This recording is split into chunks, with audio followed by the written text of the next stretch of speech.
اعوذ باللہ من الشیطان الرجیم بسم اللہ الرحمن الرحیم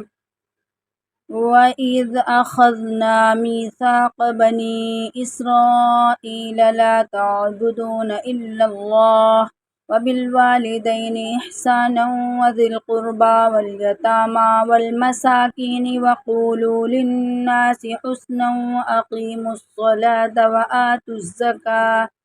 ثم توليتم إلا قليلا منكم وأنتم معرضون۔ آیت مذکورہ کا لفظی ترجمہ اس طرح ہوگا: وَإِذْ اور جب، اخذنا ہم نے لیا، میثاق پختہ عہد، بنی اسرائیل بنی اسرائیل، لا تعبدون تم سب عبادت نہیں کرو گے، الا اللہ اللہ کے سوا، وبالوالدین اور ماں باپ سے، احساناً حسن سلوک کرنا، وذی القربیٰ اور قرابت دار یعنی رشتہ دار، والیتامى اور یتیم یعنی بغیر باپ کے بچے، والمساکین اور مسکین، وقولوا اور تم کہو گے، للناس لوگوں سے، حسناً اچھی بات، واقیموا الصلاۃ اور نماز قائم کرنا، وآتوا الزکاۃ اور زکوٰۃ ادا کرنا، ثم پھر، تولیتم تم سب پھر گئے، الا سوائے، قلیلاً چند ایک یعنی تھوڑے لوگوں کے، منکم تم میں سے، وانتم اور تم سب، معرضون اعراض کرنے والے یعنی پھر جانے والے ہو۔ پھر مکمل ترجمہ اس طرح ہوگا: اور جب ہم نے لیا اقرار بنی اسرائیل سے کہ عبادت نہیں کرنا مگر اللہ تعالیٰ کی، یعنی اللہ کے سوا عبادت نہیں کرو، اور ماں باپ کے ساتھ نیک سلوک کرنا، اور کنبہ والوں یعنی رشتہ داروں سے، اور یتیموں اور محتاجوں سے اچھا سلوک کرنا، اور لوگوں سے نیک بات کہنا، اور نماز کو قائم کرنا، اور زکوٰۃ ادا کرتے رہنا، پھر تم پھر گئے مگر تھوڑے سے تم میں سے، اور تم پھر جانے والے ہی ہو۔ یہ سورہ بقرہ کی ابتدائی آیت ہے۔ اس سبق میں 4 آیتوں کا ترجمہ ہوگا۔ اگلی 3 آیات کا تعلق ایک خاص واقعے سے متعلق ہے جس کو آیات مذکورہ کا پس منظر یا شان نزول بھی کہا جاتا ہے۔ آیات مذکورہ کا ترجمہ کرنے سے پہلے شان نزول کا سمجھنا ضروری ہے۔ آیت کریمہ کا پس منظر اس طرح ہے کہ مدینہ منورہ میں یہودیوں کے 2 قبیلے آباد تھے، بنو قریظہ اور بنو نذیر۔ دوسری طرف بت پرستوں کے بھی 2 قبیلے تھے، اوس اور خزرج۔ قریظہ کی دوستی اوس قبیلے سے تھی اور بنو نذیر کی خزرج قبیلے سے تھی۔ جب اوس اور خزرج میں لڑائی ہوتی تو قریظہ اوس کا ساتھ دیتے اور بنو نذیر خزرج کا۔ نتیجہ یہ ہوا کہ یہودیوں کے دونوں قبیلے کبھی نہ کبھی ایک دوسرے کے مد مقابل آ جاتے، اور ان لڑائیوں میں جہاں اوس اور خزرج کے آدمی مارے جاتے، وہاں قریظہ اور نذیر کے یہودی بھی قتل ہوتے یا اپنے گھروں سے نکلنے پر مجبور ہو جاتے۔ اگرچہ بنو قریظہ اور بنو نذیر دونوں قبیلے یہودی تھے، مگر وہ ایک دوسرے کے دشمنوں کی امداد کر کے آپس میں ایک دوسرے کے قتل اور گھر بار چھوڑ دینے کے جرم میں حصہ دار ہوتے تھے۔ ہاں، اگر کوئی یہودی دشمن کے ہاتھوں قید ہو جاتا تو وہ سب مل کر اس کا فدیہ ادا کرتے اور اسے چھڑا لیتے، جس کی وجہ یہ بیان کرتے تھے کہ ہمیں تورات نے یہ حکم دیا ہے کہ اگر کوئی یہودی دشمن کی قید میں چلا جائے تو اسے چھڑا لائیں۔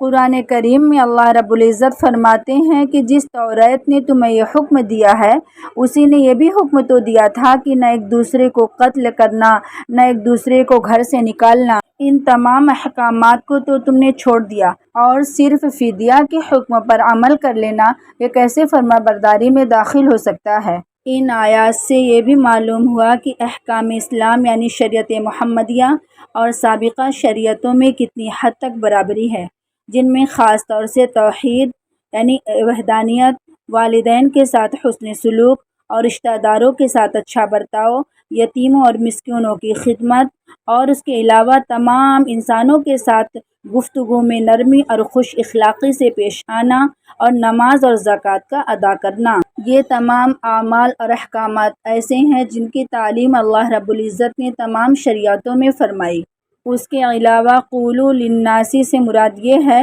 کہ جب لوگوں سے خطاب کرے تو بات نرم کرے، خوش روئی اور کشادہ دلی سے بات کرے، مخاطب نیک ہو یا بد، سنی ہو یا بدعتی،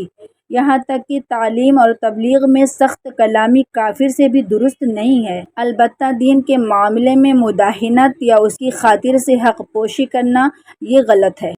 واقعے سے متعلق آیات مذکورہ یہ ہے: وَإِذْ أَخَذْنَا مِيثَاقَكُمْ لَا تَسْفِكُونَ دِمَاءَكُمْ وَلَا تُخْرِجُونَ أَنفُسَكُم مِّن دِيَارِكُمْ ثُمَّ أَقْرَرْتُمْ وَأَنتُمْ تَشْهَدُونَ۔ لفظی ترجمہ یہ: وَإِذْ اور جب، أَخَذْنَا ہم نے لیا، مِيثَاقَكُمْ تم سب سے پختہ عہد، لَا تَسْفِكُونَ تم نہ بہاؤ گے، دِمَاءَكُمْ اپنوں کے خون، وَلَا تُخْرِجُونَ اور نہ تم نکالو گے، أَنفُسَكُمْ اپنوں کو، مِن دِيَارِكُمْ اپنی بستیوں سے، ثم پھر اقررتم تم نے اقرار کیا، وَأَنتُمْ اور تم سب، تشہدون تم سب گواہی دیتے ہو۔ آیت مذکورہ کا مکمل ترجمہ یہ ہے: اور وہ وقت بھی یاد کرو جب ہم نے تم سے پختہ عہد لیا کہ تم آپس میں خون نہیں کرو گے اور نہ نکالو گے اپنوں کو اپنے وطن سے، پھر تم نے اقرار کیا اور تم سب اس بات کے گواہ ہو۔ آگے نافرمانی کو ذکر کرتے ہوئے ارشاد مبارک ہے: ثم أنتم هؤلاء تقتلون أنفسكم وتخرجون فريقا منكم من ديارهم تظاهرون عليهم بالإثم والعدوان وإن يأتوكم أسارى تفادوهم وهو محرم عليكم إخراجهم أفتؤمنون ببعض الكتاب وتكفرون ببعض فما جزاء من يفعل ذلك منكم إلا خزي في الحياة الدنيا ويوم القيامة يردون إلى أشد العذاب وما الله بغافل عما تعملون۔ آیت مذکورہ کا لفظی ترجمہ: ثم انتم پھر تم سب، ہؤلاء یہ سب لوگ، تقتلون قتل کرتے ہو، انفسکم اپنوں کو، وتخرجون اور تم سب نکالتے ہو، فریقاً ایک فریق کو، منکم اپنوں میں سے، من دیارہم ان کے وطن سے، گھروں سے، تظاہرون تم سب چڑھائی کرتے ہو، علیہم ان سب پر، بالاسم گناہ کے ساتھ، والعدوانی اور سرکشی، وَإِنْ اور اگر، یأتوکم وہ سب آئیں تمہارے پاس، اسارا قیدی ہو کر کے، تفادوہم تم بدلہ دے کر یعنی فدیہ دے کر چھڑاتے ہو، وہو محرم حالانکہ حرام کیا گیا ہے، علیکم تم سب پر، اخراجہم ان کا گھروں سے نکالنا، افتؤمنون کیا تم سب ایمان لاتے ہو، ببعض کچھ حصہ یعنی بعض حصہ، الکتابی کتاب کا، وتکفرون اور انکار کرتے ہو، ببعض بعض حصہ، فما جزاء تو کیا سزا، من یفعل جو کرے گا، ذالک وہ، منکم تم سب میں سے، الا سوائے، خزیٌ رسوائی، فی میں، الحیات الدنیا دنیا کی زندگی، ویوم القیامت اور قیامت کے دن، یردون وہ سب لوٹائے جائیں گے، الی طرف، اشد العذاب سخت عذاب، وما اور نہیں ہے، اللہ بغافل بے خبر، عما تعملون اس سے جو تم سب کرتے ہو۔ آیت مذکورہ کا مکمل ترجمہ: اس کے بعد آج یعنی رسول پاک صلی اللہ علیہ وسلم کے زمانہ کے یہودی، تم ہی وہ لوگ ہو کہ اپنے ہی آدمیوں کو قتل کرتے ہو اور اپنے ہی میں سے کچھ لوگوں کو ان کے گھروں سے نکال کر باہر کرتے ہو اور ان کے خلاف گناہ اور زیادتی کا ارتکاب کر کے ان کے دشمنوں کی مدد کرتے ہو، اور اگر وہ دشمنوں کے قیدی بن کر تمہارے پاس آ جاتے ہیں تو تم ان کو فدیہ دے کر کے چھڑا لیتے ہو، حالانکہ ان کو ان کے گھروں سے نکالنا ہی تمہارے لیے حرام تھا۔ تو کیا تم کتاب یعنی تورات کے کچھ حصے پر ایمان رکھتے ہو اور کچھ کا انکار کرتے ہو؟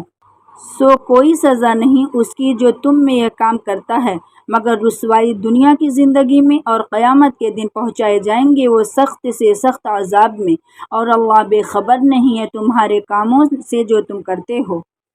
آگے بھی ان کی سزا کا ذکر کرتے ہوئے ارشاد مبارک ہے: